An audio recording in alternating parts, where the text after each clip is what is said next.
Take care of yourself. My mother-in-law loved saying that to me all the time. But now, she wanted to be taken care of because she got hurt in a car accident she caused. I'm her eldest son's wife, so she expected I would take care of her. Even though, until now, she's always harassed me, told me to take care of myself. Even if she needed help. The fact she's forcing it on me because I'm her eldest son's wife. I was reaching the limit of my patience. The anger inside of me exploded, and my true feelings for my mother-in-law came out like a raging torrent. My name is Chloe. I'm in my 30s and work as a pediatric care nurse in my city's general hospital.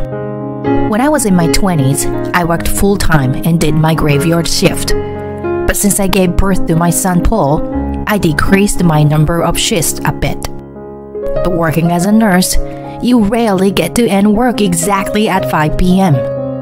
If an emergency case came in, I would have to work overtime. Even if I had a night shift, I probably wouldn't be able to leave work exactly on time the next morning. But I was proud of my job and put my all into it. I began living with my in-laws after I married my husband, Francis. We built our new home on the same spot that my in-laws' house used to be, so they naturally began living with us. I wasn't against this at first, but my mother-in-law gradually began revealing her true nature, and it became very uncomfortable for me to be at home. My father-in-law was a man of a few words, so I never knew what he was thinking, and we never argued. But my talkative mother-in-law would always insult me the moment she sees me. Why aren't you doing anything when you are the wife? Do you really think it's okay to keep forcing your husband and in-laws to do things for you? As she said that, she began to pick up toys scattered around my son's room. I knew that my son would make a mess again as soon as he saw his room was clean. So I always waited until he was asleep to start cleaning. Even though my mother-in-law also knew that very well, she would complain that I do nothing and pick up Paul's toys while groaning. I never asked her to do that. And I would clean when Paul went to sleep anyway. If I was stuck at work late and couldn't clean, Francis would do it for me, trying to make me seem like a bad person just because of this. Of course, I was annoyed with my mother-in-law. It was my husband who proposed we live together like this. Though I was busy in the hospital working as a nurse, Francis worked remotely and was nearly always at home. He wasn't very busy most of the time, so he would do a lot of housework himself. Most people would consider him a wonderful husband because he did that. But of course, my mother-in-law didn't feel that way. A woman is supposed to do her housework. Especially since you married into our family. You should do everything. And yet, you use my precious son this way. My mother-in-law didn't realize I was ignoring her, or maybe she just didn't care. Not that my mother-in-law ever did anything around the house. She would laze around her room all day and leave the dishes she used unwashed, so that I would have to wash them when I get home from work. And if I use the dishwasher, the plates will chip. Wash them by hand. She would complain about even the smallest of things. I tried to tell her, please wash her dishes herself in that case. Since we are letting you use this land, you should do at least this for us. Your role here is to take care of our family. Take care of this yourself. My mother-in-law said things that didn't make sense again, so I let our conversation come to an end. Annoyed, I decided I will avoid talking to my mother-in-law. A few days passed. Francis was the one who usually took Paul to daycare, but since I had the day off work, I decided I would drop off Paul at daycare today.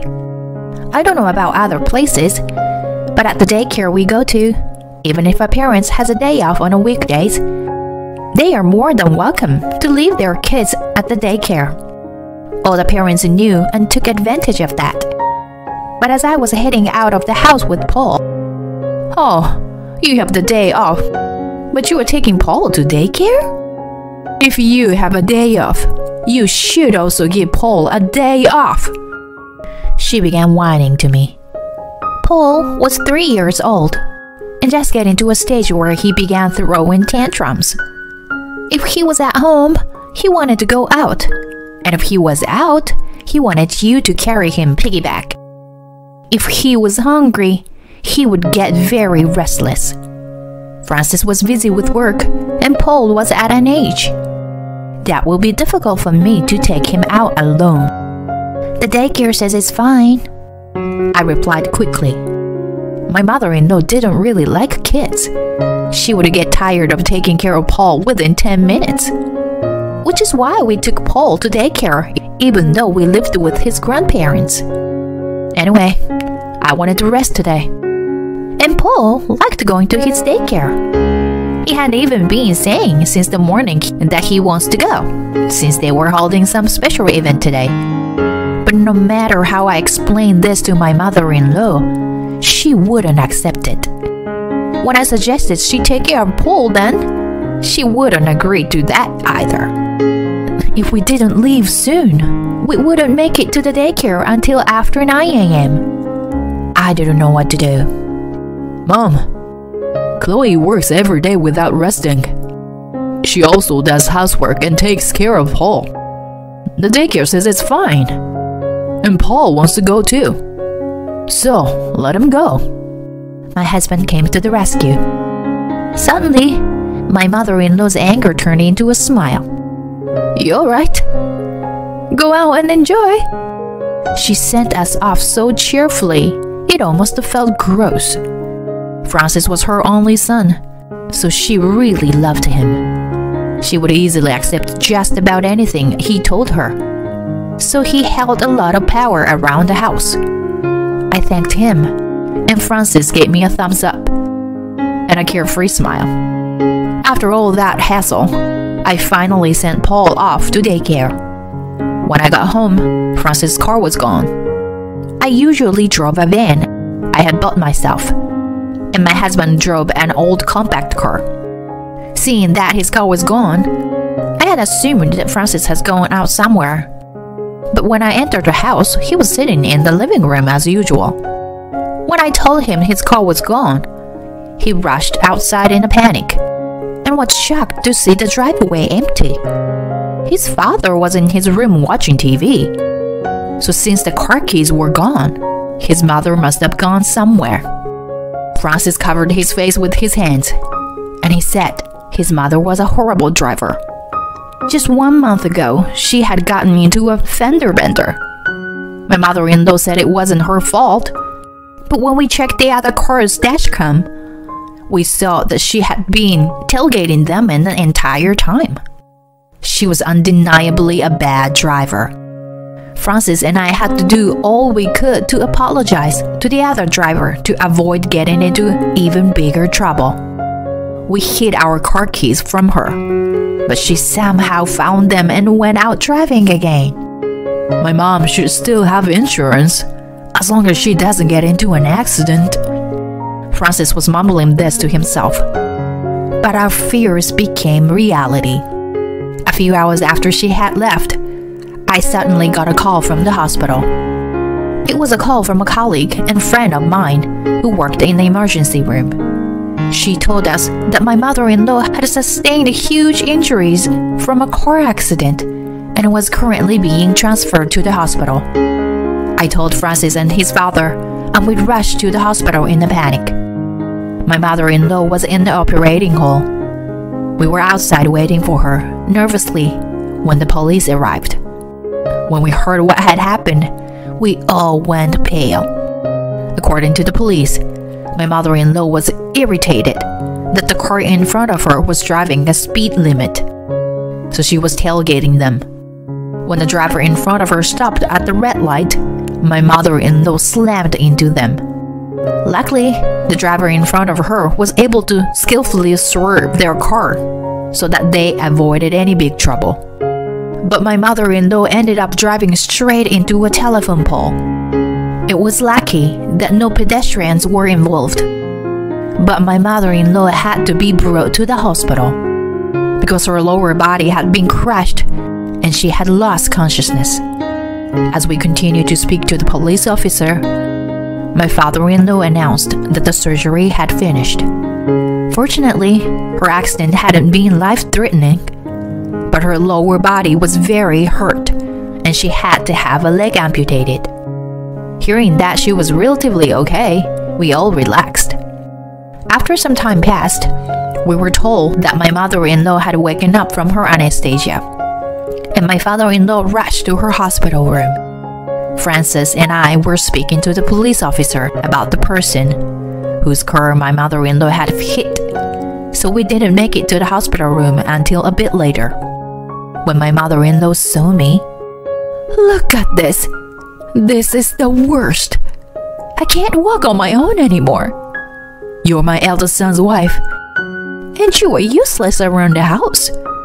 So from now on, you better take responsibility and take care of me," she screamed at me. My father-in-law gave his wife a stern look, and Francis opened his mouth as if he wanted to say something. I had reached my limit. Until now, I'd been able to deal with her selfishness and accept the mean things she said to me. And in order to save her the trouble this time, I even spoke to the police for her, even though she only thought about herself and just caused everyone around her trouble. She was now trying to force me to take care of her. I lost my patience. "Shut up.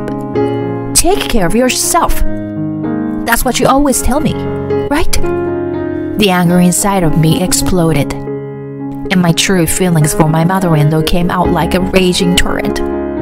I forgot that my husband and father-in-law were next to me, and I let out all my frustration at my mother-in-law. "Francis's father is the one who letting us use the land, and he's the one who gives you all the money you use, right? You've been a housewife all your life, so you don't understand what it means to work full-time like I do." I couldn't stop myself from letting everything out. I normally would just timidly say that full-time and part-time housewives should all help each other out as much as possible. But this time, I couldn't leave it at that. "You are supposed to be a housewife, so why don't you actually do something around the house for once? I even bought convenient appliances to help save us time and effort. You can't just hold on to your old-fashioned ways of thinking forever. If you hate that I use appliances so much, do the cleaning and housework yourself. I want to take care of you." When I finally finished talking, Francis looked at me with a worried face. Maybe I went too far. Though I hated her, she was my husband's mother and my father-in-law's wife. Since I married into the family, maybe I should apologize? "Chloe, you've been holding this in all this time, huh? I didn't notice at all. I'm sorry for being a failure as a husband," Francis said softly and hugged me.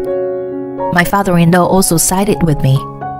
"Chloe, you put all your effort into her family by keeping the house in order and raising Paul. I've always felt bad. I should have said something before. I'm sorry." He looked very apologetic. My mother-in-law was stunned to see that both her son and her husband were on my side. "Wait, what are you saying?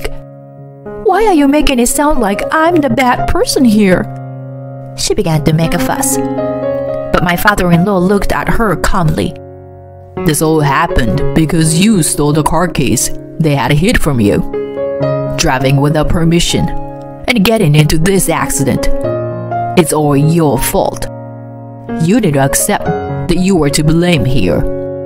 Being told off by her husband, my mother-in-law slouched over. No matter what she tries to say, she's just getting what she deserves. She should be grateful she lost her legs and not her life. Ultimately, no one came to visit her again, and she was lonely in the hospital until she was finally discharged. The day she was finally discharged from the hospital, she seemed very happy. After my mother-in-law had fully regained her consciousness, she was moved from the ICU into a regular ward. I heard from my friends who worked in that ward that she would attack the nurses there every day. I apologized to them countless times. At one point, I stopped hearing about her, and I wondered what had happened. Did you hear? A young patient in the same room as your mother-in-law told her off. The patient told your mother-in-law that she's too old to be treating the nurses like that. One of my colleagues told me in a bemused voice.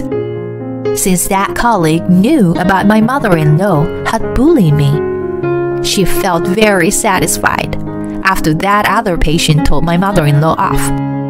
Now that my mother-in-law had quieted down, I could breathe a sigh of relief. My mother-in-law said the hospital was stifling, so she must have thought that being discharged meant that she could be free again. But our punishment had just begun. Can you take a look at this? I handed my mother-in-law a pamphlet for an elderly care home. She immediately understood that we were planning to send her there. Why do I have to go there? Taking care of me is your job, she repeated again. Doesn't she understand what we all think about her by now? There is not one person in this house who wants to take care of you. If you can do everything on your own, you can stay here. But you realize that no one will help you, right? My mother-in-law's face got bright red, and she was seething in anger. Stop saying such stupid things. There's no way you can neglect me like this. She continued to bark at us like this, but no one wanted to take care of her. She wouldn't listen to any of my explanations. So Francis eventually had to force her to understand the harsh truth. Mom, you realize that getting discharged from the hospital didn't mean that everything was over, right? We haven't been able to sort out anything related to your accident. Can you take responsibility for totaling my car? By telling you to do everything yourself, we mean taking responsibility for your car accident as well. Being told this, my mother-in-law was silent. The driver of the other car recovered from all of their injuries within a month.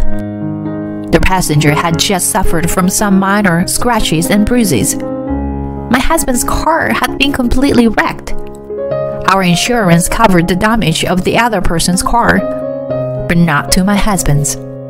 Since this wasn't the first time she had caused an accident, it was clear that my mother-in-law would also be punished by the law. Her driver's license would definitely get taken away, and she would probably have to pay around $4,000 in fines.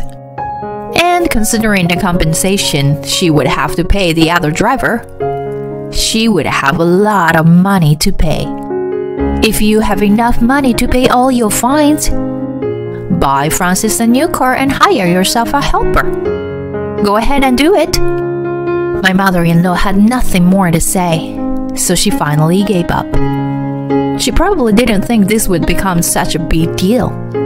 We signed her up for the care home. We used her life insurance to cover the fines. She had to pay the care home cost. Since she had lost one of her legs, she was able to receive disability from the government, which helped a lot. Her driver's license was taken away, and since she was living in the care home, she would likely never have access to a car again.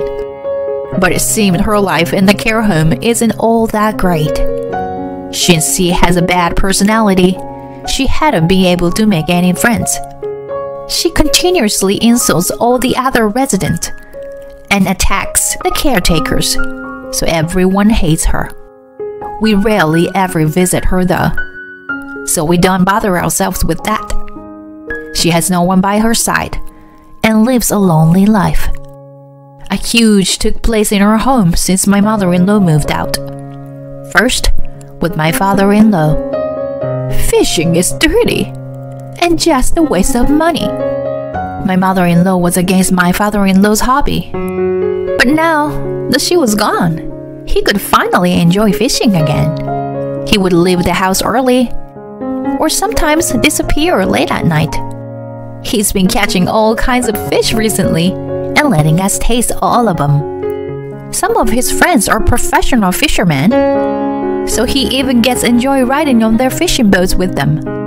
He used to just stay in his room all day, but now he's energetic and living his life the way he wants to. With the stress of my mother-in-law gone, I got pregnant with Francis and I's second child within 3 months. Surprised and happy at the same time, our family is now eagerly awaiting the birth of our new baby.